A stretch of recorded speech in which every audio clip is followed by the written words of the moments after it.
السلام عليكم ورحمة الله وبركاته. دمان خيارات سoo dhawaada meel kasta joogtaan.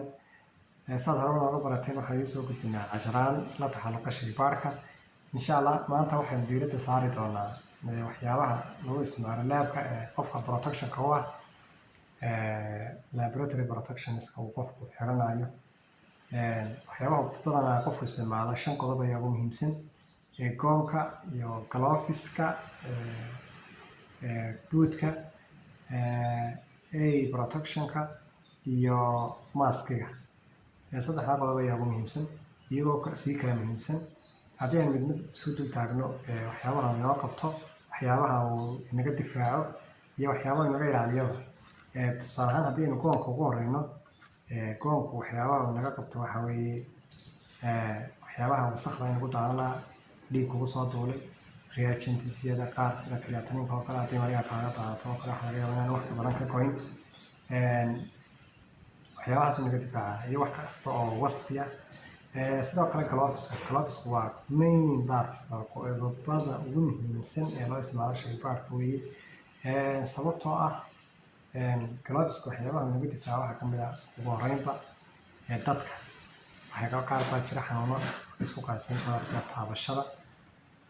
sida tusaale ahaan ay dadku sheegaan kala hepatitis oo kale waxa laga yaabaa qofkii markii aad taabatid oo kale inaad ka gaadid sidoo kale wuxuu naga difaacayaa tusaale ahaan qof marka dhiig ka qaadan oo kale dhiig iyo ku daadaato oo kale uu ka difaacayaa sidoo kale reagenadii aad sameynaysay iyo kiimikaaladii aad isku dardaraysay iyagana uu ka difaacayaa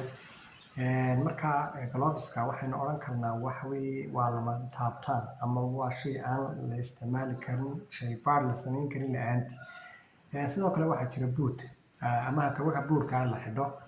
kabaha boodhka la xidhaa waxay naga difaacayaan tusaale ahaan haddii dhiig kugu daato oo kale haddii wasakh kale kugu daadato haddii chemical kugu daato haddii ay jabaan tusaale ahaan maxay ahayd tolay biikarada oo kale ama quraadahan lagu isticmaalo shaybaarka ama reagenada lagu diyaarsado oo kale kuwa kamid ah haddii ay jabaan oo kale uu ka difaacaya oo dee quraadii cagihii kaana goyn maayeen kuna mudi maayeen sidoo kale haddii chemicals ku daataan chemicalada waxaa jira qaar ku sameeya skinka burn ama gubasho oo maqaarkii oo kale ku gubaya baa jira marka chemicalskaas oo kale waxay ka saacidaysaa inay ka hortagaan oo buur haddii aad xidhantay wixii way kugu daadan karaan waxaa jira dadka xanuunada qaba oo kale tusaale ahaan dadka qaar baa hepatitis leh qaar baa xanuuno kale leh qaar baa xanuuno haddii dhiigooda kusoo gaaro aad xaalad riskiga ku geli karta leh kuwaas oo kalena waxay leeyihiin si fiican ayuu kaaga difaacaya marka buurka waxaynu odhan karnaa gloveska marka laga imaado waa qodobka labaad ee ugu muhiimsan ee soo raaca sidoo kale waxaa jirta protection ama glass protection loo xidho waa muraayad loo xidho in lagaga hortago tusaale ahaan sometimes qofku markuu sameynayo chemicals iyo waxyaaba noocaas uu sameynayo waxay ku sameysaa mararka qaar ayaa waxaa dhici karta inuu meesha explosion ka dhaco ama tusaale ahaan haddii aad adigoo reagent chemical oo kale ah reagent kale ku darto kuwa ayaa qarxa tusaale ahaan kuwa qarxa oo kale mararka qaar bay indhaha kaa soo gaari karaan waxyaabo kale oo ayaa kugu soo duuli kara oo indhaha kaa geli kara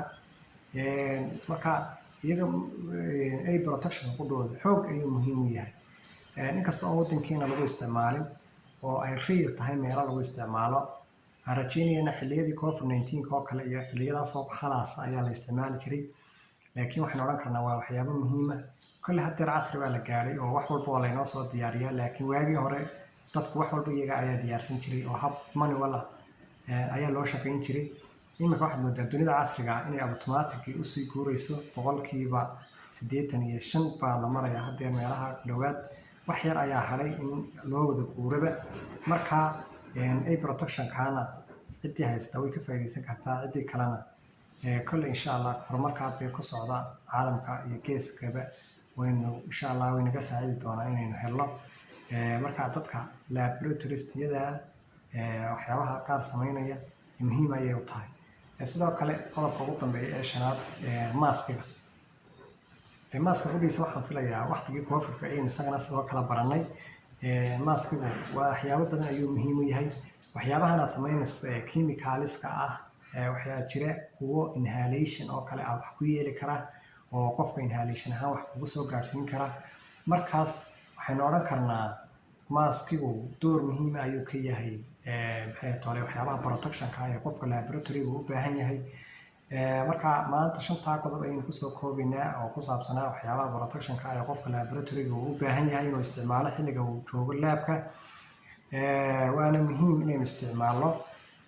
qof kasta oo laboratory waxa aan ku boorinaya qodobadu inkastoo ay kala muhiimsan yihiin. first one gloveska ha xidho.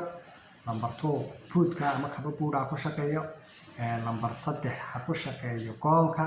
number 4 ha ku shaqeeyo maskiga. number 5 ay protectionka haddii uu heli karo. marka kale kaas baan la heli karin baan u malaynayaa. insha allah intaynu cashar lamida dib ugu kulmayno channelkeena halayno mariyo insha allah. subscribe-ta iyo like-ta iyo share-ta insha allah hanala moogaanina. dhiirigelin badan ayaad noo samayseen. meel aan ka filayn ayaynu gaadhnay muddo aan dheerayn. maasha allah idinkaana mahadaas oo dhan ilaahay ka sakow iska leh. aad baad u mahadsantihiin dhammaan akhyaarta meel kastoo aad joogtaan. insha allah casharadan iyo kuwo kale oo muhiima oo la casriyeyba waan idiin soo gudbin doonaa haddii ilaahay yidhaahdo. intaynu kulan dambe oo insha allah aynu ku kulmayno waxaan kaga teginaa salaanta islaamka. asalaamu calaykum waraxmatullaahi wabarakaatu.